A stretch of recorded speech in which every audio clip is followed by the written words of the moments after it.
first on information.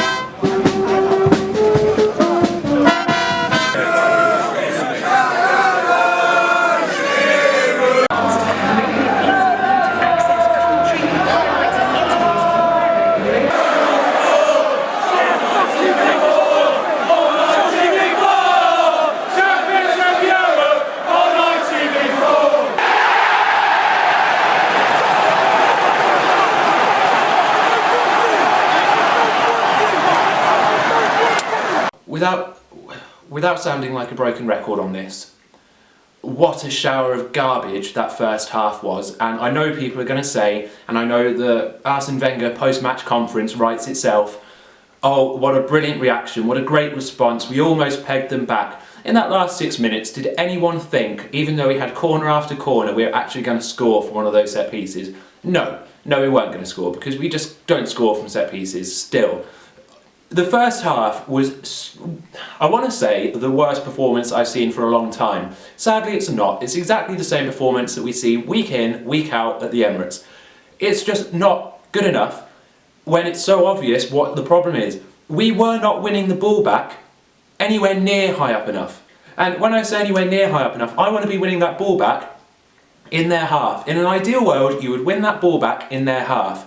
We were winning it when it went to a goal kick, because we weren't putting a challenge in, we weren't putting a tackle in, we weren't getting close to them. There was one point where Frank Lampard had at least 10 yards as a radius around him, completely free. Midway in our half, he looked one way, he looked the other, he looked back that way, and he picked out a pass. You know, he must have had that ball for at least 5 or 6 seconds with a 10-yard radius of just no one on him. You can't defend like that against a team like Chelsea, who, yes, they are amazing, they're not going to win the league, but they're a good quality side. You need to put pressure on them. Sanya, Diaby and Coquelin were just not putting in tight enough tackles, I shouldn't say tackles, they didn't. Sanya especially seemed to think, well, as long as I don't let him completely run past me, that's my job. I'm not going to put a tackle in, I'm not going to engage him in a one-on-one challenge. I'm just going to stand here and hope for the best. Don't defend like that. Defend properly. Defend up the field and defend pressuring as a team. It just wasn't happening. And when we lost the ball, with Diaby doing a misplaced pass or Sanya doing a misplaced pass, within seconds of losing the ball, all of a sudden Chelsea have got a run of about 3 players on our centre-backs. How does that happen? How does that happen? Through that first half, so consistently, that every time we lost the ball anywhere near their half, within seconds they were massively on the counter-attack and absolutely ruining us. Where were the holding defenders? Because they weren't putting tackles in. They must have been somewhere on the field, but they weren't putting tackles in. And yes, you can say, well done Wenger, you put a rocket up their backside at half-time. They came out and they got a goal back and they looked like challenging for the equaliser. No. That team in the first half had no clue what they were doing. They had no clue how to react to the game. They got put under pressure and they didn't know how to respond to it. They didn't know what outlets they had. They didn't know what passing movement they had. They didn't know where each other would be. That's Wenger's fault. The preparation for that game was horrendous. It can only have been they didn't know what they were doing, and it took a half-time, I assume, kicking up the backside because they were out way before the Chelsea players. But, you know, yes, you can give credit to Wenger for doing that, but the credit, he's had a week to plan for that game. He's had a week to prepare them. And yet, United, within 2 minutes, we're 1-0 down. City, within 5 minutes, we're a man down and a goal down. Chelsea, we're 2-0 down within 20 minutes. You can't start games off like that. And that's an attitude thing.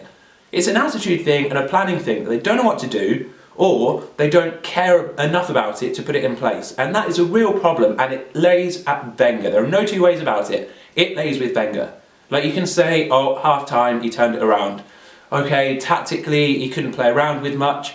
Arshavin, why do our substitutes only ever come on and the first action they do is to run the ball out of the field? Like, why is that? Is our squad just so awful that our substitutes have to just run the ball out of play? It's carnage. And, you know, look at the table. Look at the table and look at the performances we've had for 22, 23 games this season. We're not going to make fourth. Like, we're not. Because there's nothing... Now this transfer rumour, I'll bring it up, the 30 million thing, if that doesn't go through, our squad's nothing. Like, it really is an average squad. So Tottenham, they'll make it to 4th. Chelsea, they'll make it to 3rd and 4th. Where does that leave us? We're going to be battling it out with Liverpool and Everton for a Europa League place. It's got that bad because the squad is that average. And you can say, oh, it'll turn around. Will it? We've had 22 league games, plus however many cup games. Like, it's not turning around. The squad is as bad as it's been looking. And, you know, it lies with Wenger. He said himself, Wenger's words, he said himself, it was the best team he technically ever worked with. But why is this team acting like such garbage on the field then, Wenger? That is your fault. Make sure you follow me on Google+, where I'm spending pretty much all my life at the minute. So make sure you follow me on my Google+ page with the links down below. You can follow me on Twitter as well, where I update life, and you can also follow the 12th Men on Google+, with the links down below, and you can follow my new FIFA channel. Any love you can give me on that, because it takes forever to make, and it would be great if it took off a little bit more. So that's actuatethegamehd. Again, the link's down below. So if you like FIFA and FIFA commentary and rants and raves, it's a different type of thing I'm doing, so check it out with the links below. Thank you very much, speak soon, boom.